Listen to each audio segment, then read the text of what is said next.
मुझे गांव के घर से काफ़ी दूर की बड़ी सिटी में नई नौकरी मिली थी। इस शहर में भाड़े का घर लेकर रहने लगा। पड़ोसी के तौर पर घर के सामने ही एक घर था जिसमें एक बुजुर्ग जोड़ा रहता था।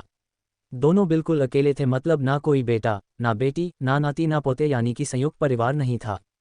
मैं एक संयुक्त परिवार का सदस्य था, इसलिए मुझे अक्सर उनके बारे में विचार आते रहते थे। मुझे देखकर बुरा लगता है, इतनी उम्र होने के बाद भी उनकी देखभाल करने वाला कोई भी उनके साथ नहीं है। जब मैं सुबह ऑफिस के लिए निकलता था तो देखता था कि दादी जी अपने कपकपाते हुए हाथों से दादाजी को चाय देती थी। वैसे ही कपकपाते हाथों में कप लिए दादाजी चाय पीते थे। वहाँ पर रहते हुए कुछ दिन होने के बाद मुझे पता चला कि ये दोनों मिलजुल के धीरे धीरे घर के सारे काम करते थे।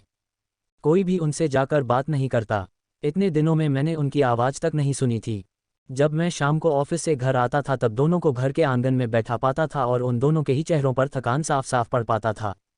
मेरा मन कई बार करता कि उनसे जाकर बात करूं, लेकिन फिर किसी वजह से मेरे पाँव वहीं पर थम जाते।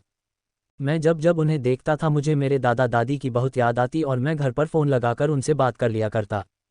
एक संडे जब मुझे ऑफिस में छुट्टी थी तो मैंने देखा दादी जी काम कर रही थी, लेकिन उन्हें रोज की अपेक्षा आज काम करने में कुछ ज़्यादा ही तकलीफ हो रही थी। मैंने उनके पास जाकर पूछा कि दादी जी, आपकी तबीयत तो ठीक है ना? क्या मैं आपकी कोई मदद कर सकता हूँ? उन्होंने प्रतिक्रिया नहीं दी। मैंने दोबारा उनसे पूछा, बताइए दादी जी, मैं क्या करूँ आपके लिए? उन्होंने फिर भी कोई उत्तर नहीं दिया। मुझे काफ़ी आश्चर्य हुआ।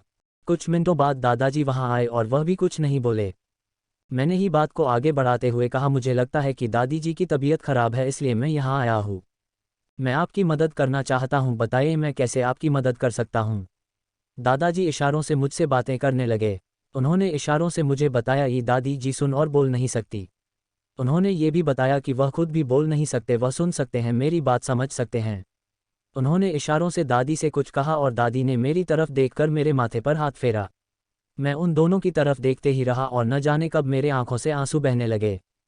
उस दिन के बाद जब जब मुझे समय मिलता मैं उनके पास चला जाता। वह मुझ पर बहुत प्यार बरसाते।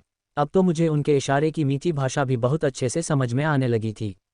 एक दिन मैंने दादाजी से पूछा कि वह अकेले क्यों रहते हैं, क्या उन्हें कोई औलाद नहीं है? दादाजी ने दादी को इशारे से समझाया कि मैंने उनसे क्या पूछा। फिर दोनों मेरा हाथ पकड़कर मुझे आंगन में ले आए और अपने आंखों के आंसू पोंछे और उंगली का इशारा करते हुए एक साइकिल मुझे दिखाए। साइकिल को देखकर मैं समझ गया कि उनके परिवार वाले उन्हें छोड़कर कहीं जा चुके हैं और अब उनके हिस्से में केवल यादें ही बची है। उन्हें रोता हुआ देखकर मैं भावुक हो गया और मैंने दोनों को गले से लगा लिया।